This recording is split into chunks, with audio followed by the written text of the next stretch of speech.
प्यारे विद्यार्थियों, बहुत बहुत स्वागत है नवसृजन एकेडमी में आप सब। आज हम लोग 10th क्लास के अंतर्गत अलजेब्रा का एक चैप्टर बहुपद पढ़ना है। उस बहुपद के बेसिक के बारे में आज हम लोग पढ़ेंगे। बहुपद जिसको हम लोग अंग्रेजी में कहते हैं पॉलिनोमियल।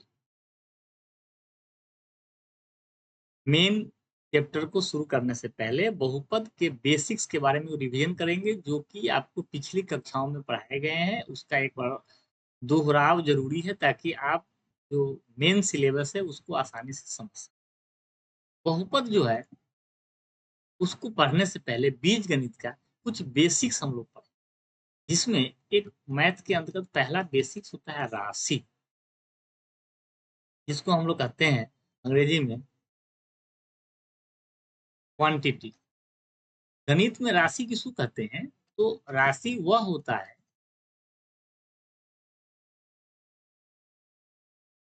जिसका कुछ मान हो, कुछ वैल्यू हो। ठीक है, जैसे हम लिखते हैं 5 -1 √2 0। तो ये सभी राशियां हैं कहलाएगी, क्योंकि इनका एक वैल्यू होता है, मान होता है। परंतु बीज गणित में जो बीज गणित का मुख्य आप कह लीजिए कि एम होता है, या बीज गणित का जो मेन स्टाइल है, बीज गणित जिस चीज के लिए बना हुआ है वह होता है अज्ञात राशियों को पता करना। तो जब हम किसी भी अज्ञात राशि के बारे में वैल्यू पता करना चाहते हैं, तो उस स्थिति में हम उन अज्ञात राशियों का कोई मान अपने मन से एक्स, वाई, जेड इत्यादि ले लेते हैं। यह जो मान होता है, यह काल्पनिक उसका मान है। इसका अपना कोई एक नियत वैल्यू, निश्चित वैल्यू नहीं। हर एक सवाल में अज्ञात राशियों के लिए जो हम लोग एक्स, वाई, जेड इत्यादि मान कर चलते हैं, ह- हर एक क्लास क्वेश्चंस में, हर एक समस्या में इसका अलग अलग मान। तो इनका मान जो होता है नियत नहीं। इसलिए ऐसी राशियों को जिनका कुछ ना कुछ वैल्यू तो होता है लेकिन नियत नहीं है, क्या वैल्यू है ये हमें पता ही नहीं है। नियत और हर एक क्वेश्चन का अलग अलग वैल्यू आएगा, तो इसको हम लोग कहते हैं अचर राशि। सॉरी, इसको हम लोग कहते हैं चर राशि। और ऊपर के उदाहरण में जो लिखे हैं इसका वैल्यू हमेशा नियत रहता है, इसलिए हम लोग इसको कहते हैं अचर राशि। ये दो चीजें आपको बीज गणित का बेसिक होता है, चर और अचर। अब एक टर्म इसमें पढ़ना है, बीजीय पद। इसको हम लोग अंग्रेजी में कहते हैं अलजेब्राइक टर्म। ये क्या होता है? तो चर और अचर के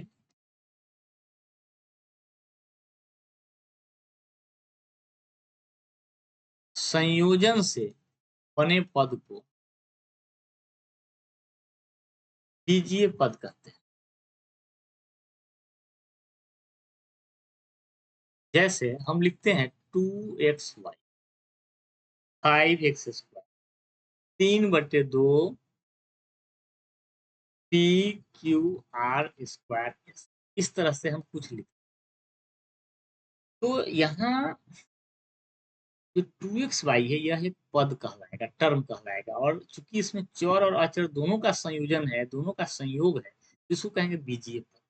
सिमिलरली ये सारे उदाहरण जो हम लिखे हैं, ये सारे के सारे बीजीय पद का अलजेब्राइक टर्म। अब अलजेब्राइक टर्म में आपको आपको क्या क्या चीजें आपको जानकारी के लिए चाहिए। तो अलजेब्राइक टर्म का आपको सबसे पहले देखना है कि चर की संख्या कितनी है और क्या क्या चर उसमें है।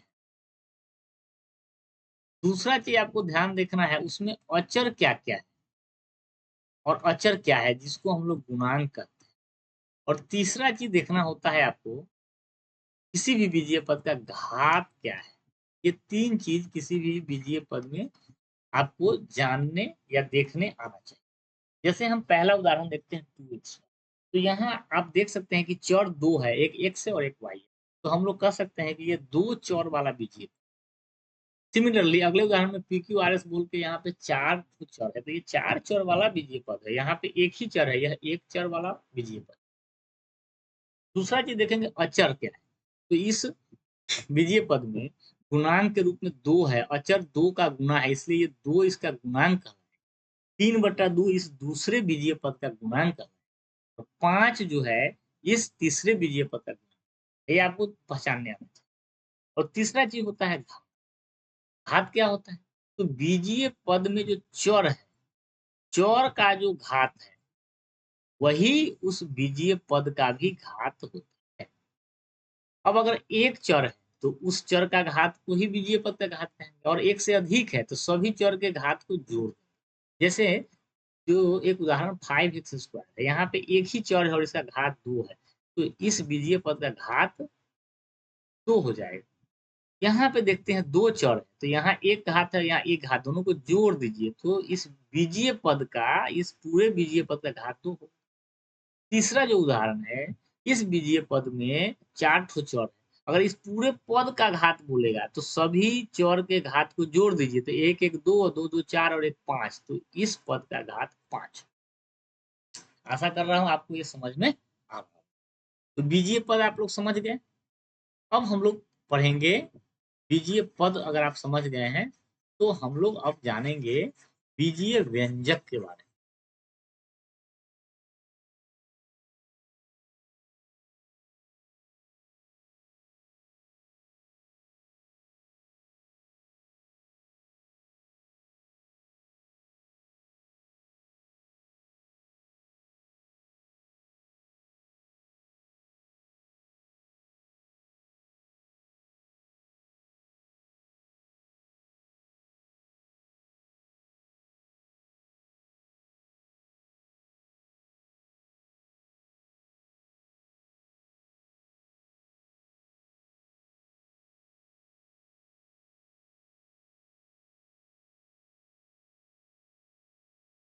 बीजीय व्यंजक,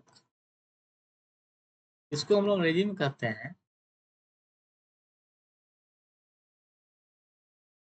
अलजेब्राइक एक्सप्रेशन। ये क्या होता है? तो एक या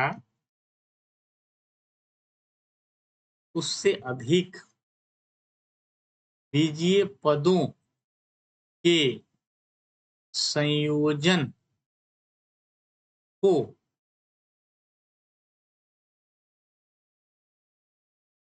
बीजीय व्यंजक कहते हैं। क्या कह रहा है कि एक बीजीय पद हो या उससे अधिक भी बीजीय पद हो, उसका संयोजन हुआ है, मतलब कॉम्बिनेशन हुआ है। कैसे?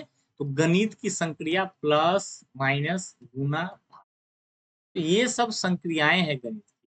इसके सहायता से एक या उससे अधिक बीजीय पदों का अगर संयोजन, जैसे 5x² माइनस 3x प्लस 4। अब आप देखेंगे कि एक बीजीय पद ये भी है, एक बीजीय पद ये भी है, एक बीजीय पद ये भी है। अब इन 3 बीजीय पदों को जोड़ घटाव के द्वारा संयोजित किया गया, तो इसको हम लोग कहेंगे बीजीय व्यंजक। अब इस बीजीय व्यंजक में आप देखेंगे कि ये 3 पद वाला बीजीय व्यंजक है। 5x², 3x और 4, ये 3 इसमें पद है।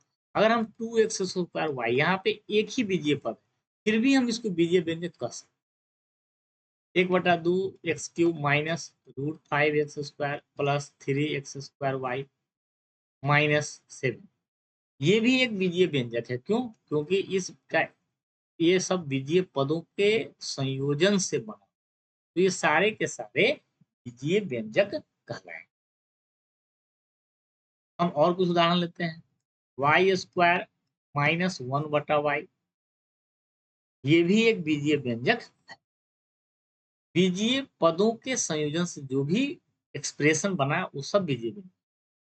अब आपको बीजीय व्यंजक में क्या क्या चीज जानना चाहिए वो जान लीजिए। तो बीजीय व्यंजक में आपको जानना चाहिए कि कितने पद है उसमें, ये आपको,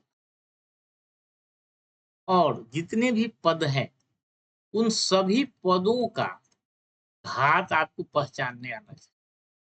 और बीजीय व्यंजक का भी घात आपको पहचानना जानना आना चाहिए।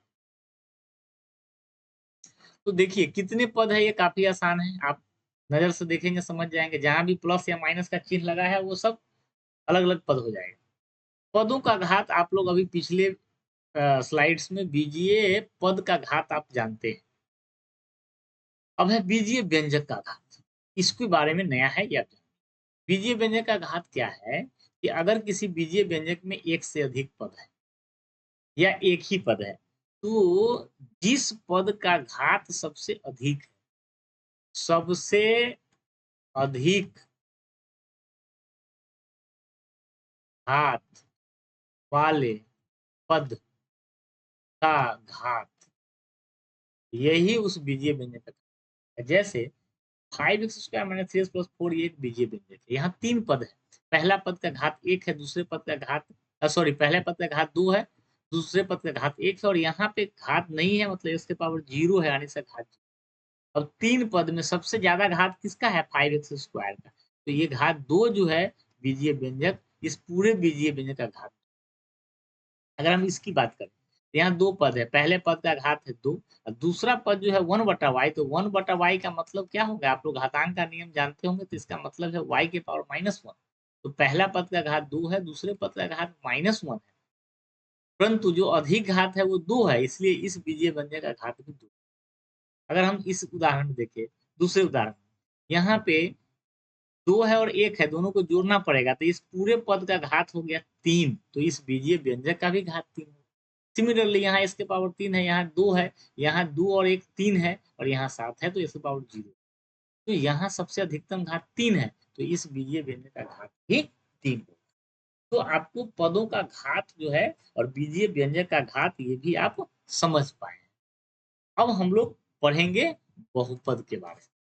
इतनी जानकारी ले लेने के बाद अब हम लोग जानेंगे कि बहुपद क्या होता है।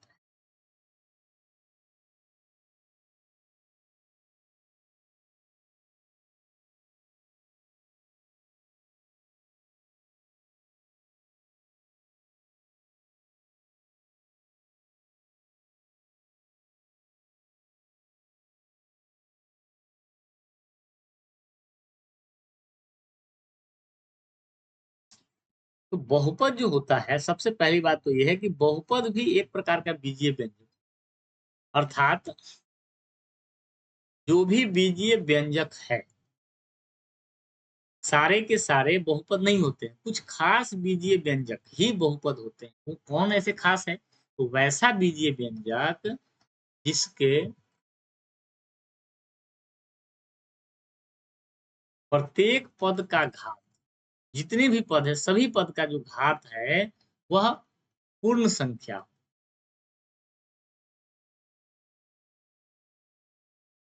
उसे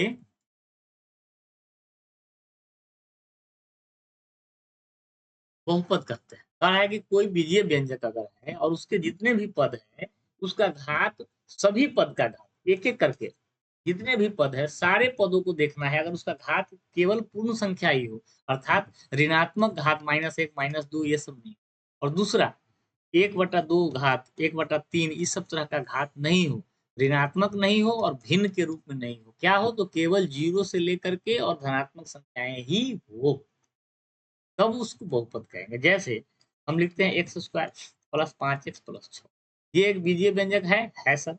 कितने पद है? तो तीन पद है। अब सारे पद का घात देखिए, इसका दो है, इसका एक है, इसका जीरो है। तो यहाँ बीजीय व्यंजक का घात देखना है, ठीक है ना? प्रत्येक पद का घात देखना है। घात देखेंगे, अगर पूर्ण संख्या है तो बहुपद। अब हम लिखते हैं √2x - 1/2 x² + 7। इसको देखिए, यहाँ पे भी तीन पद है, इस पद का घात एक है, इस पद का घात दो है, इस पद का घात जीरो।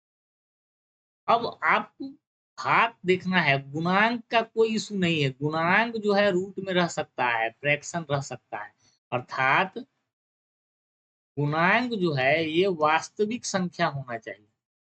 पदों का गुणांक वास्तविक संख्या, मतलब परिमेय हो चाहे अपरिमेय हो, चलेगा, कोई इशू नहीं। आपको ध्यान देना है कहाँ? तो घात पे देना है। तो इसका घात हम देखते हैं 0 है, 1 है, 2 है, तो ये भी बहुपद हो जाएगा। अच्छा, अब हम लिखते हैं x cube minus 3/x² minus x. अब इसको देखिए, यहाँ 1 पद, 2 पद, 3 पद है। इस पद का घात 3 है और ये जो पद है ये बटा में है x²। तो आप घातांक के नियम से जानते हैं, अगर बटा के नीचे अगर कोई पावर हो, अगर ऊपर ले जाना चाहे तो ये हो जाएगा माइनस घात, तो x के पावर -2, अर्थात ये जो पद था इसका घात -2 है और ये 1 है। तो यहाँ पे प्रत्येक पद का घात पूर्ण संख्या नहीं है, क्योंकि ये तो है, ये भी है, लेकिन 3x के पावर -2 नहीं है, तो ये बहुपद नहीं कहलाएगा। सिमिलरली हम और भी उदाहरण लेते हैं, जैसे कि √7y² माइनस 1/√7y प्लस, बस यही ध्यान देते हैं, 2 ही लेते हैं। अब ये बहुपद है कि नहीं देखिए, तो आपको गुणांक से कोई डरने की बात नहीं है। गुणांक है √7, इससे नहीं डरना है। ये गुणांक है 1/√7, y तो जो है इसका पावर 1 है, यहाँ y के पावर 2 है, तो घात यहाँ पे पूर्ण संख्या है, तो ये बहुपद होगी। तो बीजीय व्यंजक जो है वो बहुपद कहलाएगा, सीधा सा है। प्रत्येक पद का घात जो है वो पूर्ण संख्या ही होना चाहिए, वह किसी भी प्रकार से ऋणात्मक पावर या जो फ्रैक्शनल पावर है वह नहीं अगर होगा, तब वह बीजीय व्यंजक बहुपद होगा। तो यहाँ तक जो है बहुपद का बेसिक है। अब हम लोग आगे के क्लास में हम लोग इसमें और आगे की बातें पढ़ेंगे।